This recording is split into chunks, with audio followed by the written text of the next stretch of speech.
Do you want to turn an ordinary photo into a bold pop art style image using your S Pen?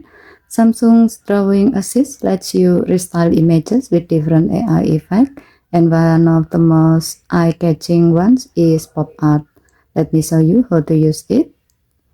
To restyle image with pop art, first remove your S Pen to open up the recommend menu.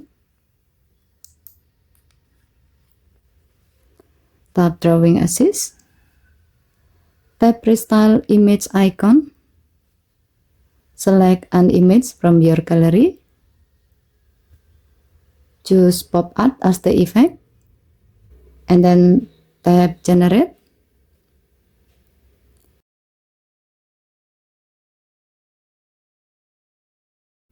Once the result appears, tap the download icon to save it to your gallery.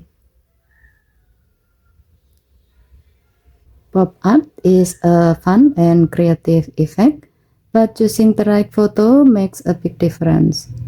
If you use object or scenery, the result looks much better, and when generated, you can easily save the image to your gallery.